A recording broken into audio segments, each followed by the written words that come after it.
Yo, salam passive income ya. Kita ketemu lagi dengan saya Eros Perwita tentunya di podcast ya. Jadi ini adalah podcast yang sudah lama ya, sudah lama saya nggak bikin podcast. Jadi terakhir di awal bulan Mei kemarin kita membicarakan sell in May and go away. Akhirnya habis itu kita nggak bikin podcast lagi ya karena kesibukan dan juga karena masalah teknis.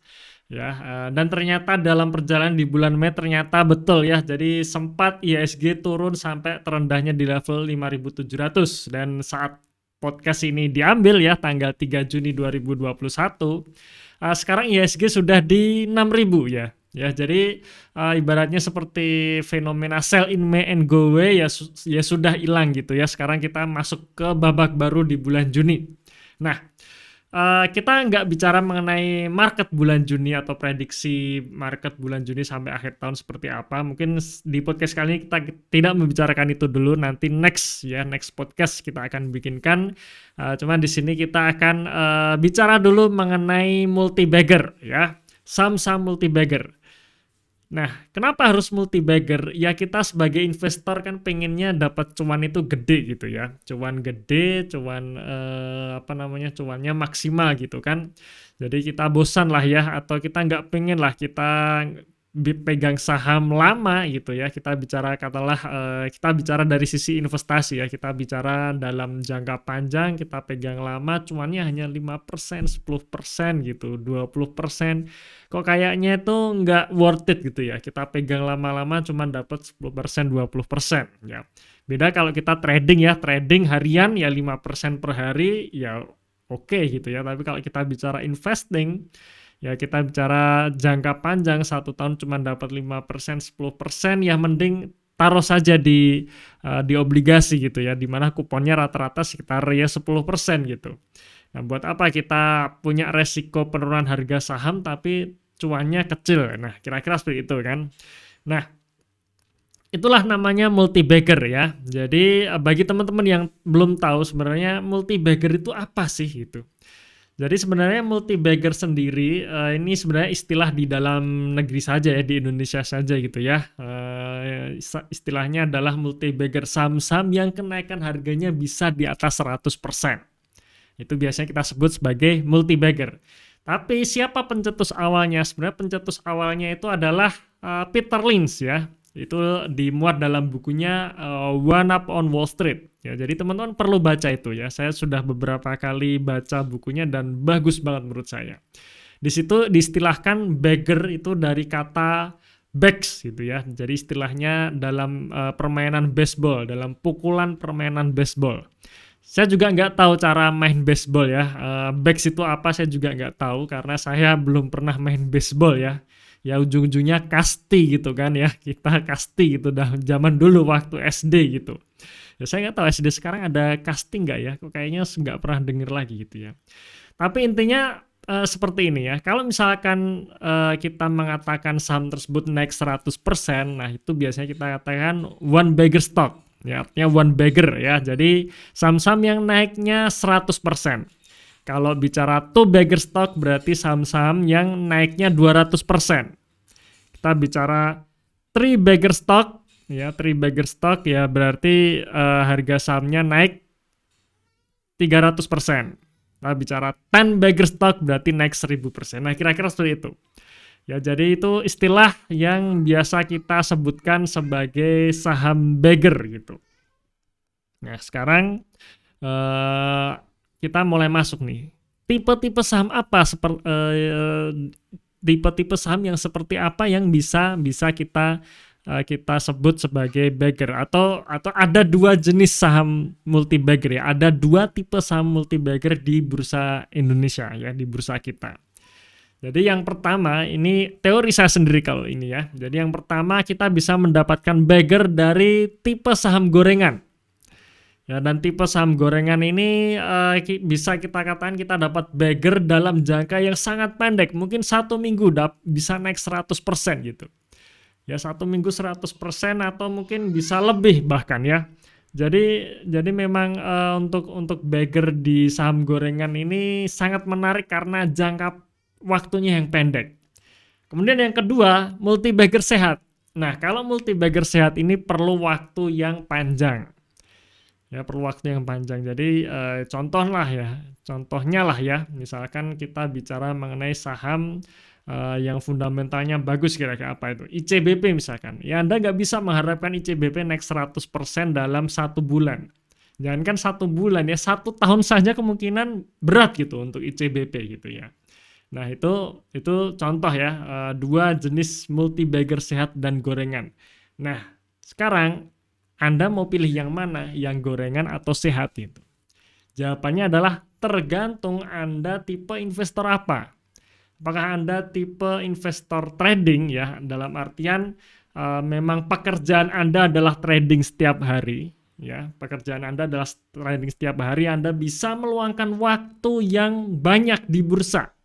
Artinya Anda nggak punya rutinitas lain, ya. Anda bisa melihat perkembangan market setiap hari. Ya mungkin Anda perlu cari saham gorengan, apalagi kalau Anda yang full time trader ya.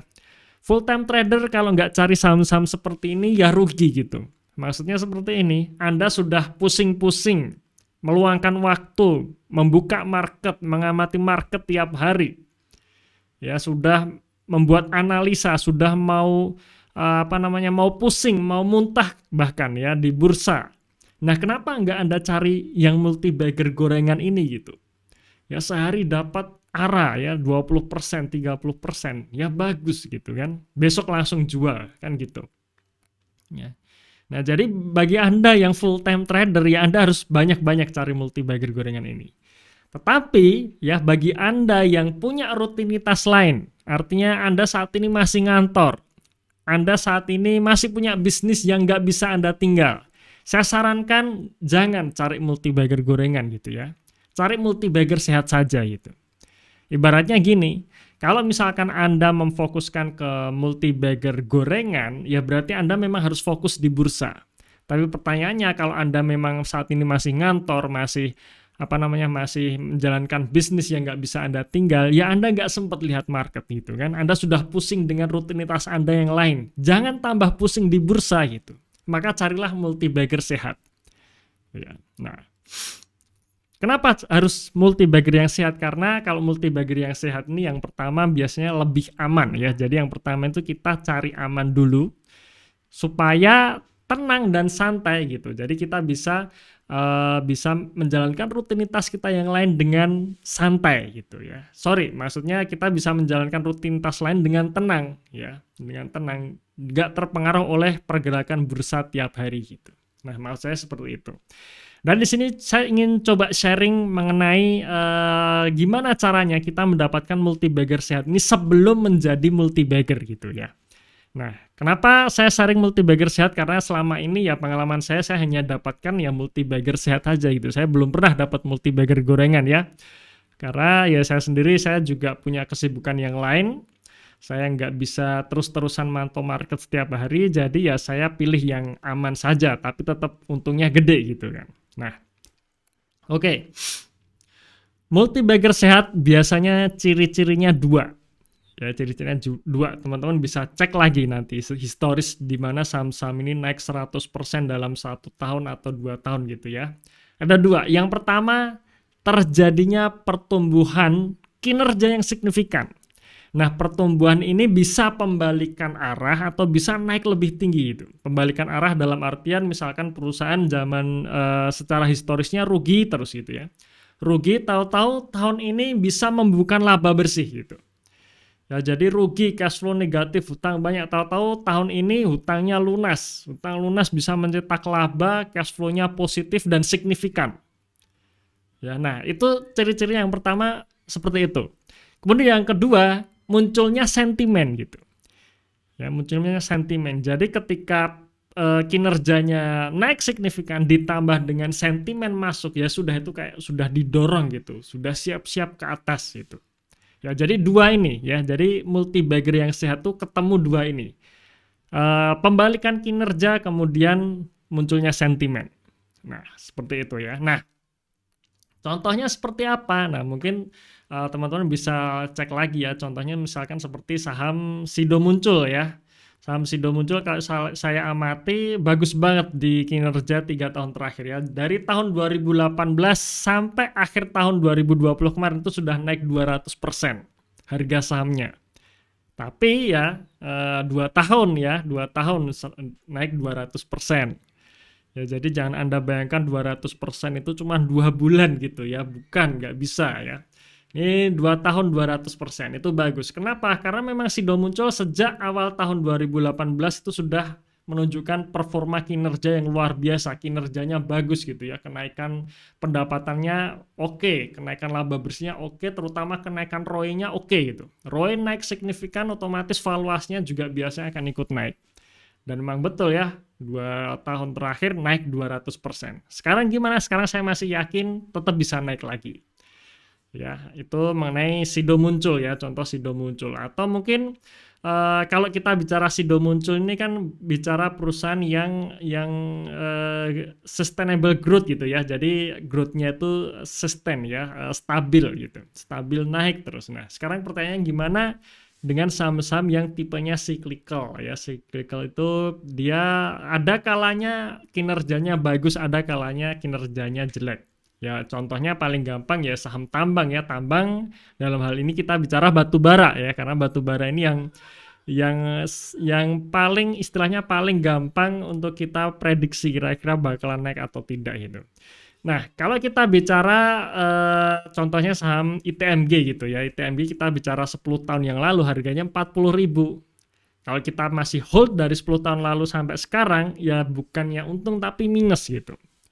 Nah, apa yang perlu kita lakukan kalau kita menemukan saham-saham tipe cyclical seperti ini? Ketika sudah selesai masa euforianya ya harus dijual gitu ya.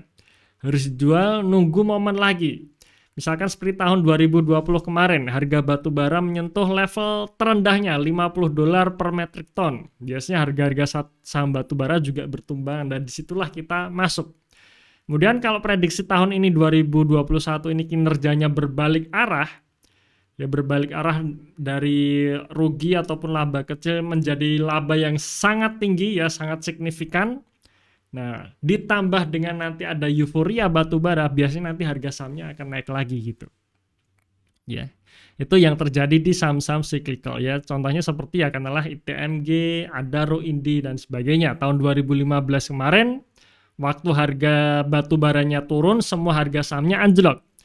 Tapi menuju ke 2016, 17, 18 di mana harga batubara mulai naik ya, mulai naik, kinerja perusahaan-perusahaan tadi juga berbalik arah, apalagi Indika Energi dari minus menjadi laba, harga sahamnya pun ikut terbang gitu. Ya ikut terbang dan saat itu sentimen batubara muncul, maka orang-orang euforia dengan batubara akhirnya membuat harga sahamnya naik lebih tinggi lagi. Dan sampai akhirnya tahun 2019 muncul isu mengenai green energy dan sebagainya yang akhirnya membuat batubara turun ya, jadi sentimen negatif plus juga harga batubara sedang turun juga, maka kinerja perusahaan-perusahaan batubara juga turun yang menyebabkan harga sahamnya ya turun lagi gitu. Dan kayaknya tahun 2021 ini sudah mulai start lagi. Ya, kita tunggu nih apakah tahun 2021 ini sektor batubara bisa menjadi salah satu sektor yang akan menjadi atau memberikan saham-saham multibagger di tahun 2021 sampai tahun depan nanti ya. Harapannya sih ada gitu. Nah, apa yang kita lihat dari contoh saham cyclical maupun saham Sido Muncul tadi ya. Yang pertama ya tadi ya, kinerjanya signifikan atau enggak, ROE-nya bagaimana, ROE-nya naik signifikan atau tidak. Yang kedua ada sentimennya atau tidak gitu. Dan ketika dua hal ini ketemu ya sudah siap-siap kita akan mendapatkan multibagger dari saham tersebut. Nah, sekarang tugas kita ngapain gitu? Ya tugas kita cari saham-saham yang pertama kinerjanya belum berbalik arah, yang kedua sentimennya belum ada gitu. Jadi kalau kita apalagi mengenai sentimen ya, kalau kita masuk saat sentimennya sudah ada ya biasanya kita akan ketinggalan kereta. Kalau kinerja kita bisa prediksi mulai dari laporan kuartal 1 contohnya ya. Jadi laporan kuartal 1 kira-kira saham ini atau perusahaan ini naik kinerjanya naik signifikan nggak sih? Nah, kalau sudah naik signifikan baru kita proyeksikan lagi nih kira-kira sampai akhir tahun bisa bertahan nggak kenaikan yang signifikan ini. Ya kalau sudah yakin, mumpung sentimennya belum ada, kita masuk.